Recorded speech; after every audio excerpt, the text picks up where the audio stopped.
Hi guys, here is the last video I'm going to do about this van. The Veggie conversion is finished. Everything is working nicely. So, as mentioned before, I have several heaters to heat up the Veggie system. This version does not start on Veggie oil. I installed a separate diesel tank to make it easier to start on diesel, because it would take too much power from the battery to be able to heat up the whole system and have it start on Veggie oil. Too much cranking power, it would take too much power for the glow plugs, and just it's not practical anything below like 15 degrees Celsius.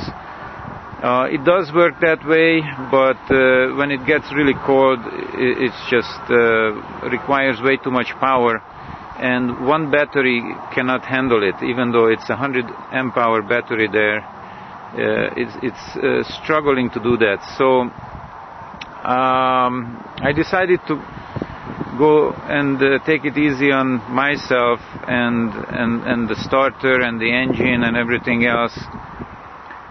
So this thing starts on diesel, although it uses very little amount of diesel.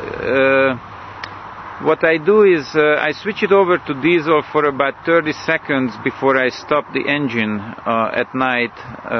When I turn off the engine, I switch it over to diesel for about 30 seconds, and that's enough to flush the system with diesel to the point where it will start very easily in the morning.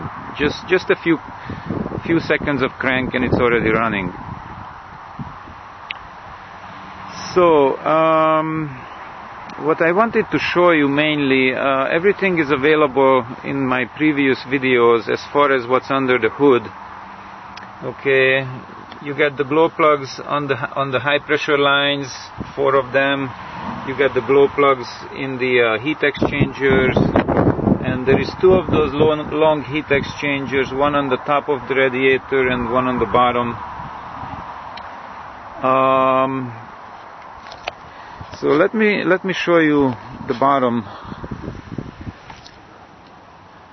I installed one of those switches, a double action 3-way switch, electrically controlled. You see the big fuel pump, which is a sure flow pump that moves the cold Veggie without any problem. And then to switch the Veggie from diesel to Veggie, I'm using one of those electrically actuated 3-way valves. So basically, the heating system does help a lot in extending the life of the filter. Okay, I get about anywhere from 200 to 450 miles to the filter. It would be more if I pre-filter the Veggie, but I only pre-filter it with 100 micron and then let it settle and put it in the tank right away. So I'm not messing around with that too much. Okay, let me show you what's new under the dash, or on the dash.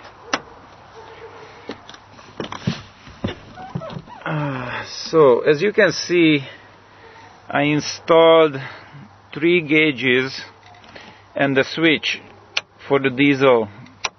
That switches the whole system between diesel and Veggie. And it's very simple. I switch it over to diesel before I shut the engine down at night, and then I switch it immediately back to Veggie. Okay, don't have to start on the diesel position because there is already diesel fuel in the system. So in the morning I just do the glow plugs, which is here.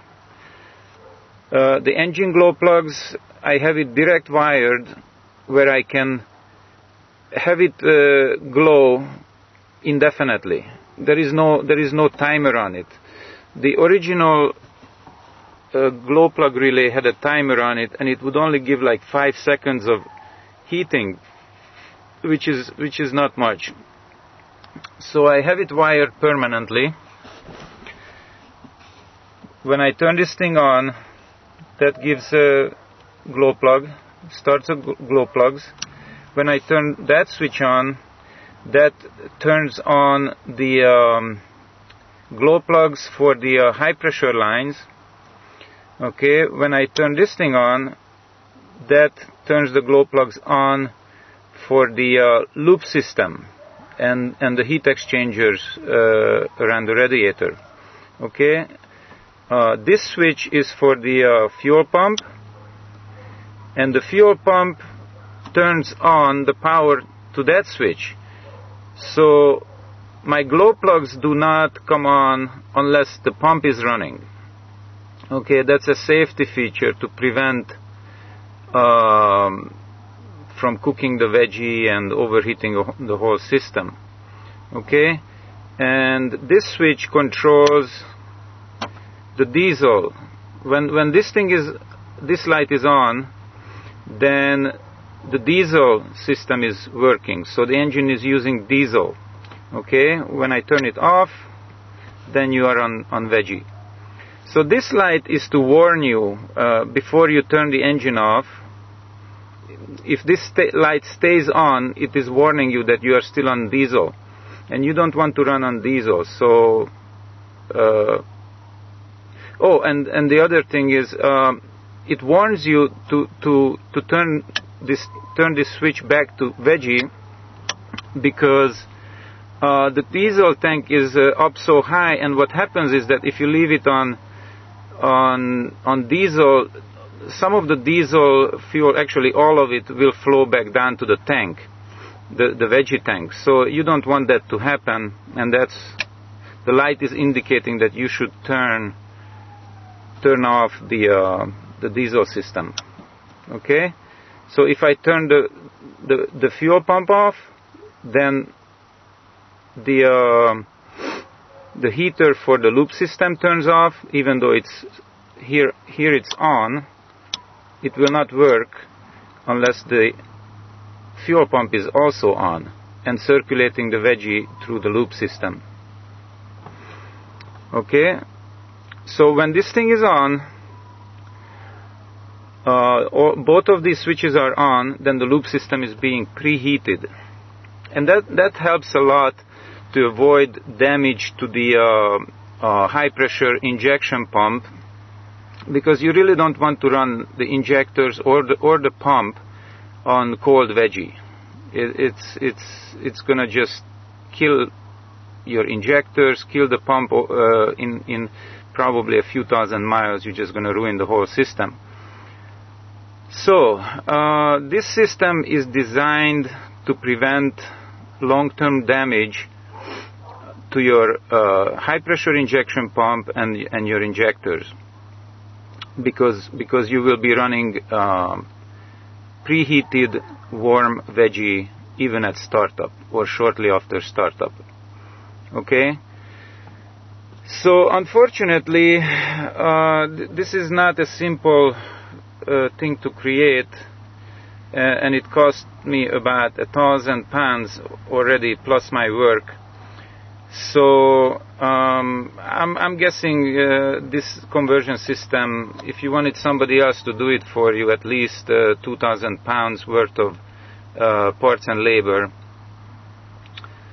So, well, that's what it costs, but you will save that much on running veggie in a very short time, probably a few months. Okay, so I'm coming to the 10 minutes point now. I'm going to turn everything off, and thank you for watching, and good luck with your projects. Bye bye.